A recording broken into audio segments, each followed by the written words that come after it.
Mais non, mais non, mais non, je peux pas entendre ça, mais non. Tu te rends compte de ce que tu me fais là?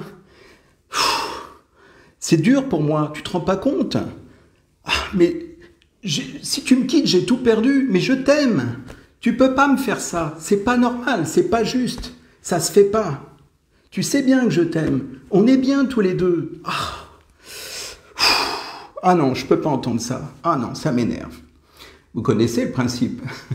C'est pas moi, hein. C'était un rôle. Moi, c'est pas ça va, tout va bien. Mais en fait, ce mini scénario que je viens de vous faire à l'instant, bonsoir d'abord, eh bien, est-ce que vraiment, d'après vous, c'est de l'amour? Quelqu'un qui vous dit « tu ne peux pas me faire ça, qu'est-ce que je vais devenir sans toi tu te rends pas compte ?» C'est presque comme si la personne accusait l'autre en disant « mais tu peux pas me le faire ». D'ailleurs, c'est ce que j'ai dit, « tu peux pas me faire ça ». Tu peux pas me faire quoi? Quand on dit ça, est-ce que ce n'est pas plutôt des propos égoïstes? Et en fait, c'est ce que j'aimerais justement voir avec vous parce que malheureusement, ça existe encore beaucoup ce genre de choses. Les gens qui disent « oui, mais moi je suis attaché à toi, tu ne peux pas me faire ça, je t'aime, je peux pas entendre ça ». Eh bien, si vous êtes attaché à la personne, est-ce que réellement c'est de l'amour? Parce qu'il y a une nuance à faire entre l'attachement et l'amour. Vous voyez, j'ai titré « Agapé sans agripper ». Agapé, c'est l'amour universel, c'est l'amour inconditionnel, c'est voilà, c'est j'aime la personne et je respecte le fait qu'elle ait ses choix, ses envies ou ses non-envies. Et donc, bien sûr qu'on peut discuter, parce qu'évidemment, si la personne vous dit « je te quitte », vous n'allez pas dire « ok, salut ». Donc, on peut discuter, mais la décision finale lui appartient. Si la personne a pris cette décision, c'est parce qu'elle avait ses raisons. Donc bien sûr, je ne suis pas en train de vous dire « allez, laissez-la partir ou laissez-le partir ». Mais je suis en train de vous dire simplement que, quelque part, on ne peut pas égoïstement agripper l'autre en disant « non, non, non, il ne faut pas que tu t'en ailles parce que moi je t'aime » ou « il ne faut pas que tu t'en ailles parce que sans toi c'est foutu, je ne sais plus qu'est-ce que je vais devenir ». Au passage, si j'ai l'impression que ma vie est foutue, que je ne sais plus ce que je vais devenir, que je suis perdu sans cette personne, eh bien ça veut dire finalement que je ne suis pas complet. Alors j'ai déjà abordé le sujet à plusieurs reprises, mais c'est tellement récurrent, c'est quelque chose qui revient souvent quand on travaille le couple, ou même quand je reçois des gens de façon individuelle qui me parlent de leur couple. Eh bien c'est le problème souvent, c'est cette notion d'attachement où on est agrippé, comme si on avait une sorte de menotte là presque, de lien qui nous agrippe à l'autre et qui fait que du coup on a l'impression que c'est fini, on ne peut plus vivre sans l'autre. Alors évidemment, tout ça c'est très difficile, c'est même douloureux et c'est normal, c'est humain, on est des humains. Seulement, si vous êtes dépendant de l'autre, parce que finalement, si vous dites que vous êtes attaché à l'autre, c'est que vous êtes dépendant, et si vous êtes dépendant, eh bien évidemment, si l'autre vous dit « je te quitte », vous aurez le sentiment d'être abandonné. Et d'ailleurs, ça peut même renvoyer très souvent à une des 5 blessures de notre enfance, la blessure d'abandon. Et ça arrive malheureusement, beaucoup de gens qui sont dans la dépendance affective, c'est parfois, très souvent même, des gens qui ont eu justement cette blessure d'abandon et qui, pour rien au monde, ne voudraient qu'on les abandonne, encore une fois. Parce que dans leur esprit, c'est déjà quelque chose de douloureux que d'avoir eu ce sentiment étant enfant. Eh bien, effectivement, quand c'est le conjoint qui dit « ben voilà, je te quitte », eh bien, ce sentiment d'abandon peut ressurgir si il n'a pas été travaillé, s'il n'a pas été réglé, dépassé. C'est en ce sens que je dis que quand vous êtes en couple, l'idée c'est quand même d'être complet déjà, de vous individuellement.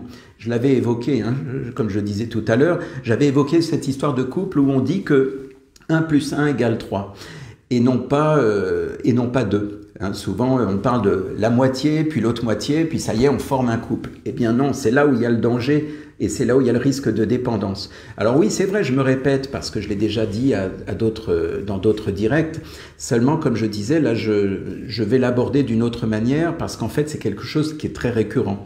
Et c'est en ce sens que c'est important de bien faire la distinction, comme je l'ai titré tout à l'heure, donc entre agapé, qui est vraiment l'amour inconditionnel, et agripper. Agripper, c'est vraiment égoïste. En gros, c'est moi. C'est juste moi. C'est ne me quitte pas parce que moi je t'aime et tu peux pas me faire ça. Et vous voyez, les mots sont importants. Tu ne peux pas me faire ça à moi. tu te rends compte? Ça ne se fait pas. Voilà. En gros, c'est comme si, à la limite, si tu me quittes, tu me manques de respect. Alors que moi, ben, j'ai envie que tu restes avec moi parce que je t'aime. Alors évidemment, ça me rappelle d'ailleurs quelque chose, je ne sais pas si vous connaissez le principe, c'est on dit voilà, Dieu aimait la nature, alors il inventa les oiseaux. C'est merveilleux. Et ensuite arrive l'humain. L'humain aimait les oiseaux, alors il inventa les cages. Ça, c'est égoïste. C'est pas parce que, voilà, si moi j'aime la nature, ben j'aime la nature, j'aime voir les animaux en liberté. Mais si je me dis, tiens, j'aime les oiseaux, je vais faire des cages. Ben oui, ben si je fabrique des cages, j'aime les oiseaux égoïstement, juste pour les regarder voler dans la cage. Est-ce que ce n'est pas égoïste? Est-ce que justement, l'amour agrippé, comme je disais, au lieu d'agapé, ce n'est pas ça? Est-ce que ce n'est pas, tiens, ben je l'aime, donc je l'agrippe pour qu'il ou elle reste avec moi? Donc c'est important de pouvoir prendre la mesure en se disant, est-ce que je suis réellement en train de parler d'amour, ou est-ce que ce n'est pas simplement égoïste parce que j'ai peur de me retrouver seul, j'ai peur que l'autre m'abandonne, et puis finalement je veux me le garder bien au chaud, lui ou elle, pour que quelque part je me dise, voilà quoi, comme ça fait pas de vague, comme ça tu comprends, on est en couple et on s'aime. Mais en fait, qui aime l'autre? Est-ce que ce n'est pas juste vous, dans votre égoïsme? Je ne parle pas à vous, rassurez-vous, je parle des autres. Est-ce que ce n'est pas justement la personne qui dit, oui, mais moi je l'aime, donc tu comprends, en gros, je retiens cette personne. Et en fait, la vraie question, c'est de savoir qu'est-ce qui se passe si l'autre cède. C'est-à-dire si l'autre se dit, bon, allez, ça m'a fait de la peine, ça m'a rendu triste, je peux pas, effectivement, parce que parfois, il y en a qui disent, ah ouais, non, mais je peux pas lui faire ça, tu comprends, il ou elle a pleuré, il ou elle m'a dit qu'il était triste ou qu'elle était triste, et donc, du coup, je suis resté. Seulement, quand vous êtes justement la personne qui reste pour faire plaisir à l'autre, par tristesse, par je sais pas quoi, eh bien, là, vous êtes dans un sacrifice pour l'autre.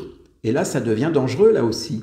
Parce que quelque part, ce n'est plus un couple, c'est-à-dire qu'à ce moment-là, il y en a un des deux ou les deux qui sont aigris. C'est un peu, vous savez, comme parfois les gens qui sont en couple et qui ont des enfants et qui disent « oui, mais on ne peut pas faire ça, il y a les enfants ». Alors, la vraie question est de savoir, est-ce que ce n'est pas mieux d'être heureux chacun de son côté, mais se dire « ben voilà, on est heureux », plutôt que de se forcer à être en couple sous prétexte qu'il y a les enfants. Parce que les enfants, eux, leur souhait, peut-être que vous, dans votre esprit, vous vous dites oui, mais moi, ça m'attriste de voir mes enfants qui se disent « ah bah tiens, papa et maman sont séparés ». Mais quelque part, vous savez, dans la peau de l'enfant, à l'intérieur de lui, l'enfant préfère voir, mais c'est, on va dire, à un niveau intérieur, l'enfant préfère voir ses parents heureux, même s'ils sont heureux chacun de leur côté. Alors évidemment, dans l'idéal, si on demande à un gamin, il va dire « oui, mais moi je voudrais que papa et maman soient ensemble et soient heureux ».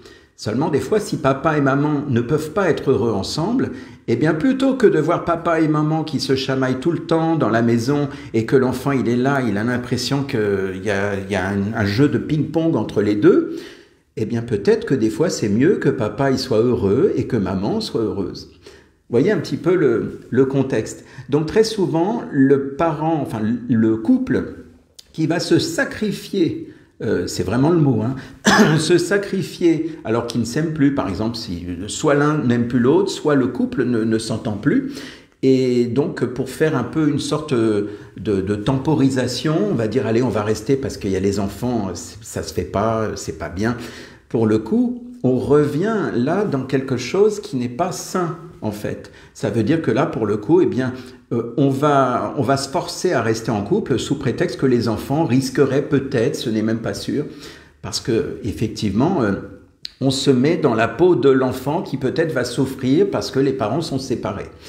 Alors que, comme je disais, le plus important pour l'enfant, c'est de voir sa maman heureuse et son papa heureux, même si ce n'est pas ensemble. Voilà. Alors évidemment, c'est pas simple. J'ai pas dit que c'était attention. Tiens, au fait, on a pris une décision avec ta mère ou avec ton père, on se quitte. Voilà. Bon, ça veut pas dire que c'est forcément joyeux, mais en attendant, la vraie question, elle est vraiment à long terme. Voilà, et donc ça c'est important de pouvoir le réévoquer, et c'est pour ça que j'en parle aujourd'hui, c'est que quelque part, quand la personne, par exemple, si je reviens au début de ce que je disais tout à l'heure, quand l'autre, par exemple, décide de vous quitter, eh bien, même si vous, votre idéal, ça serait que vous restiez en couple, lui ou elle, avec vous, bah c'est bien, mais en attendant, est-ce que votre idéal, c'est son idéal ? C'est ça la question. Parce que si c'est votre idéal en disant « oui, mais moi, je me dis qu'on était bien tous les deux », oui, ben d'accord, mais si la personne a pris la décision de vous quitter, c'est que peut-être dans son monde intérieur, elle n'était pas aussi bien que ça. C'est que dans son monde intérieur, eh bien, pour il ou elle, pour lui ou elle, c'est dur, hein, parce qu'il faut parler à la fois pour les hommes et les femmes, pour lui ou pour elle, eh bien, si sa décision a été prise de vous quitter, c'est parce que dans son monde intérieur, il manquait quelque chose, ou quelque chose ne lui convenait plus. Voilà, ça ne veut pas dire que vous êtes nul, pourri, que vous ne pouvez pas être aimé, ça veut simplement dire que à ce moment précis, la personne a pris sa décision et vous ne pouvez en aucun cas retenir cette personne. Vous pouvez bien sûr communiquer, comme je disais au début, c'est-à-dire vous pouvez bien sûr chercher à comprendre, avoir des explications, parler d'adulte à adulte, mais surtout pas de l'accuser. Quand vous dites, comme j'ai dit au début là, de mon petit sketch, tu te rends compte de ce que tu me fais ? Eh bien ça c'est accusateur, ça veut dire en gros, par ta faute je vais souffrir, par ta faute je vais me retrouver seul, comment je vais vivre sans toi ? Ça c'est quasiment, c'est presque comme si on pointait l'autre du doigt en disant, t'es en train de faire une grosse bêtise, parce que moi je vais souffrir, moi. Et en fait, c'est là où ça devient difficile, c'est là où agapé, l'amour inconditionnel, prend toute sa place. C'est qu'effectivement, il est important, par amour inconditionnel, de laisser libre choix à la personne.